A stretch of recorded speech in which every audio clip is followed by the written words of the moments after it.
প্রথমেই আমি মানবতার তরফ থেকে সকলের কাছে ক্ষমা চেয়ে নিচ্ছি। ওয়াকফ নিয়ে মুর্শিদাবাদে কী ঘটেছে সেটা কারোর অজানা নয়। এমনকি কাশ্মীরেও যেটা ঘটছে সেটাও নিন্দনীয়। কথাটা হিন্দু বা মুসলিম বা অন্য কোনো ধর্মের নয়, কথাটা মানবতার। আমরা বাংলাদেশ বা পাকিস্তানে বাস করি না, আমাদের দেশের নাম ভারতবর্ষ। আমাদের ভুললে চলবে না, আমাদের ঐক্যই আমাদের শক্তি। অনেক জায়গায় দেখছি মানুষ আন্দোলন করছে, মারপিট করছে, ভাঙচুর করছে, কিন্তু তারা কারণটাই জানে না। দয়া করে ওয়াকফ নিয়মটি ভালো করে জানুন। এখানে লড়াইটা ধর্মের নয়, ধর্মের মধ্যে বাঁধাবেন না। যারা আপনার বা আপনার পূর্বপুরুষের দান করা জমি নিয়ে ব্যবসা করছে, দুর্নীতি করছে, সমাজের কাজে লাগাতে পারেনি, আন্দোলন তো তাদের বিরুদ্ধে করা উচিত। মনে রাখবেন, রাজায় রাজায় যুদ্ধ হয়, উলুখাগড়ার প্রাণ যায়। আপনি যাদের উপর অত্যাচার করছেন, মনে রাখবেন তারাও সাধারণ মানুষ।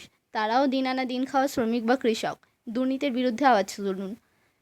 কেউ কি বোঝাচ্ছে সেটা বড় কথা নয়, পুরো বিষয়টি জেনে নিরপেক্ষভাবে বুদ্ধি দিয়ে বিবেচনা করে কাজ করুন। আবারও বলি, বিচার করে দেখুন, কেউ আপনাকে ব্যবহার করছে না তো। সকলেই আল্লাহর সন্তান, সকলেই ঈশ্বরের অংশ। তাই ধর্ম নিয়ে ভেদাভেদ বা ধর্ম নিয়ে লড়াই করার আগে মানবতার পরিচয় দিন।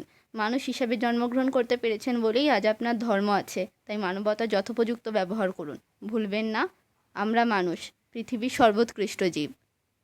ভারতবর্ষে ধর্ম নিয়ে বর্তমানে যে পরিস্থিতির সৃষ্টি হয়েছে সেটি খুবই একটি লজ্জাকর ঘটনা। আমি নিজের কাছেই লজ্জায় মাথা নত করতে হচ্ছে যে আমি মানবতার দিক থেকে হেরে যাচ্ছি। ভারতবর্ষের আসন অনেক উঁচুতে, তাকে সেই জায়গায় পৌঁছানোর জন্য সকলকে একসাথে হাতে হাত ধরে এগাতে হবে। এরকম হিংসা নিয়ে দ্বন্দ্ব করে, মারপিট করে কখনো কোনো লক্ষ্যে পৌঁছানো যাবে না।